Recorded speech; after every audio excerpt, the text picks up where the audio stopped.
जो ही बच्चा बस में चढ़ेगा तो सैनिटाइज होगा, बस में होगा, बस में भी होगा बच्चे का भी। फिर स्कूल के गेट में जो ही बच्चा उतरेगा वहाँ भी उसको सैनिटाइज किया जाएगा। फिर क्लासरूम में हमने जो है व्यवस्था किया है वहाँ भी सैनिटाइज रखे हैं, बच्चा बाहर आएगा तब भी। ये देखिए सैनिटाइज कर रहे हैं और उस तरफ वही जो क्रॉस बनाए जा रहे हैं जी। ठीक है, पानी की बोतल अपनी सभी बच्चे साथ लेकर के आएंगे। दूसरा, हमने बच्चों के पास मैसेज छोड़ा कि खांसी जुकाम होने पर वो कार्यालय के अंदर आकर के हमें बताए। यहाँ कोई नहीं बैठेगा, यहाँ कोई नहीं बैठेगा, ये यहाँ पे क्रॉस कर दिया गया है, यहाँ पे बैठ सकता है बच्चा और फिर नहीं बैठेगा और फिर उसके बाद बैठ सकता है, यानी कि चलो।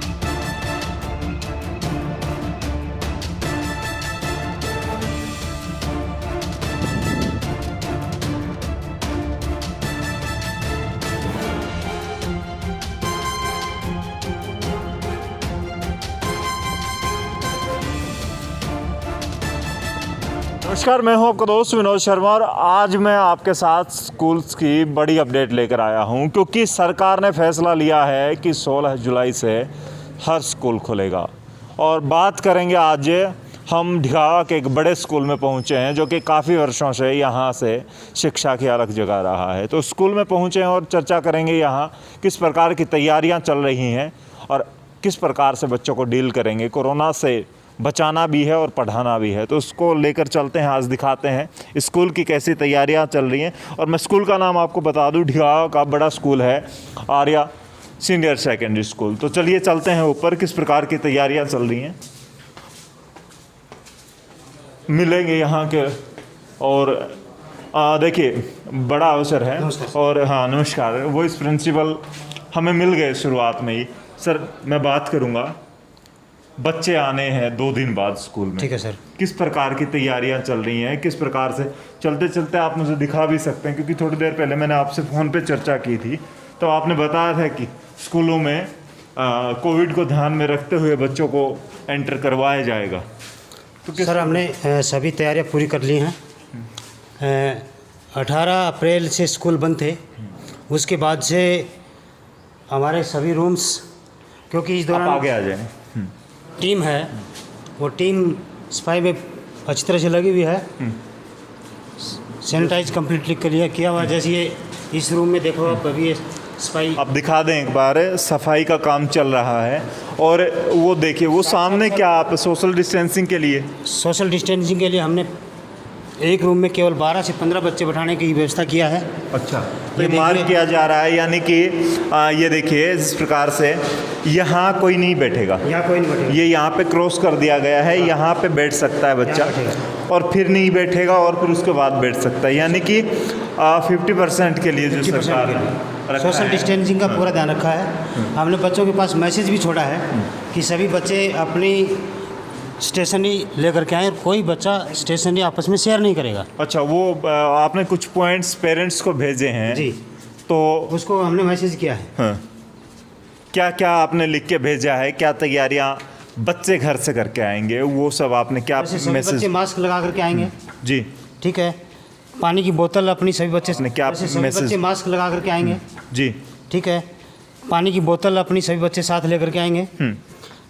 दूसरा, हमने बच्चों के पास मैसेज छोड़ा कि खांसी जुकाम होने पर वो कार्यालय के अंदर आकर के हमें बताए, या तो स्टाफ मेंबर को बताए या ऑफिस में आकर के जो है ना सूचना दे, ताकि उसका भाई कोई समस्या है तो उसका निदान हो सके, निदान हो भेजें या चेकअप हो उसका।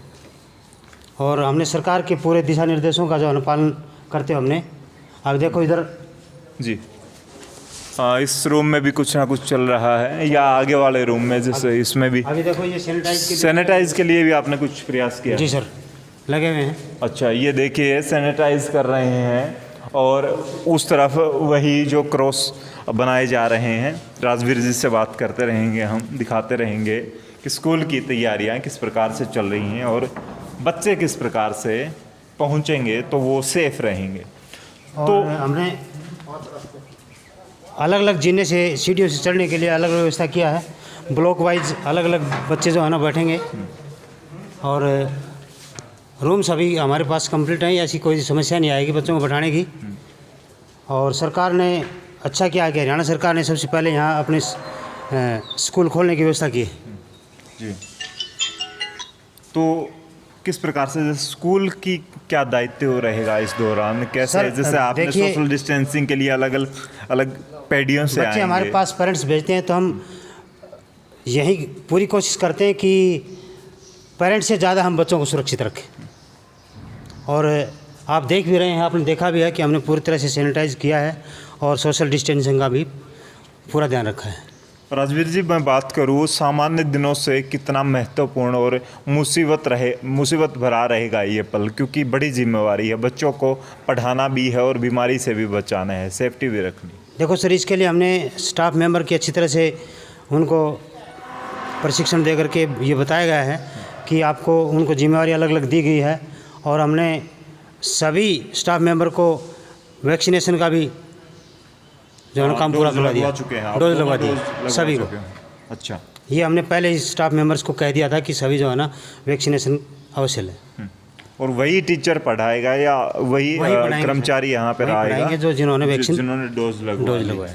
सेफ्टी के लिए बच्चों के लिए मास्क वगैरह घर से ही लगे हुए आएंगे, घर से भी, और बस में जब बच्चा आएगा बसें भी हमने सैनिटाइज किया। देखो सभी बसें यहाँ बुला कर। अच्छा, ये बसें जो खड़ी कर रखी हैं यहाँ, बस एक एक करके आ रही हैं और उसको सैनिटाइज किया है। तो और बच्चे का सैनिटाइजेशन आप गेट से करवा रहे हैं, एंटर करवाएंगे, तब किस प्रकार से क्या रहेगा? जो ही बच्चा बस में चढ़ेगा तो सैनिटाइज होगा, बस में भी होगा बच्चे का भी। फिर स्कूल के गेट में जो ही बच्चा उतरेगा वहाँ भी उसको सैनिटाइज किया जाएगा। फिर क्लासरूम में हमने जो व्यवस्था किया है वहाँ भी सैनिटाइज रखे हैं, बच्चा बाहर आएगा तब भी। फिर दूसरा ये है कि जैसे SOP के अकॉर्डिंग ये है कि भाई टॉयलेट के लिए बच्चा जाता है तो लगभग वहाँ भी सैनिटाइज हो। अच्छा, तो हमने वहाँ भी सैनिटाइज की व्यवस्था किया। लगभग 60-70 हमारे पास जो यूनिनर्स हैं और सभी अच्छी तरह से सफाई किया गया है, टॉयलेट की भी ऐसी। तो राजवीर जी, मैं बात करूँ, काफ़ी समय हो गया, कई महीने हो चुके हैं, बच्चों की जो आदत थी पढ़ने की, रेगुलर स्टडी करने की, एक टाइम पीरियड होता है, कोई बच्चे की जो सीटिंग होती है 3 घंटे होती है, किसी की 5 घंटे होती है, उसकी आदत टूट चुकी है, उसे कैसे मैनेज करेंगे? देखो सर, हमने अभी ऑनलाइन क्लासेज हमारी चल रही थी, उसमें भी ज़्यादा नहीं 25% बच्चे ही ऑनलाइन क्लास में ले पाते थे, क्योंकि उनकी सीटिंग जो कैपेसिटी आपने जैसे बोला वो लगभग बच्चों की नील हो चुकी है। अब धीरे धीरे बच्चे की आदत जो है ना वो बिगड़ चुकी है इस लॉकडाउन के अंदर। अब टीचर्स को भी और हमें काफ़ी समस्याएं आएंगी बच्चे को धीरे धीरे उस सिस्टम में लाने के लिए।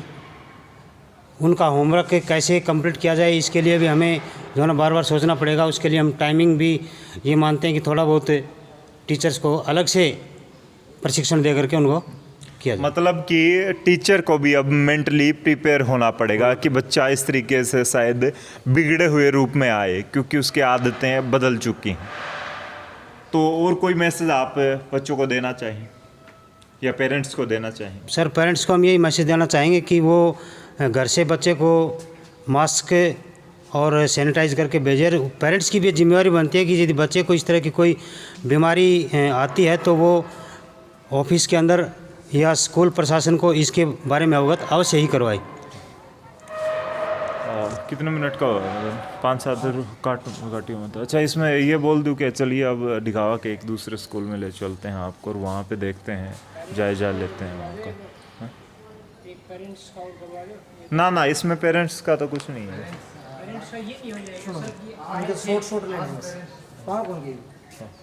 स्कूल की व्यवस्था देखने की व्यवस्था में भेजेंगे। हाँ, तो चलिए आपको दिखाया हमने दिखावा के एक बड़े स्कूल में हम मौजूद थे, आर्या सीनियर सेकेंडरी स्कूल। उसके साथ साथ दिखावा के कुछ और बड़े स्कूल हैं, वहाँ पर क्या जायजा है, किस प्रकार की स्थितियाँ चल रही हैं और 2 दिन में बच्चे पहुँचने वाले हैं, तो उसको लेकर किस प्रकार से हम जायजा लेंगे और आप तक पहुँचाएँगे उस अपडेट को। तब तक के लिए जुड़े रहिएगा। धन्यवाद।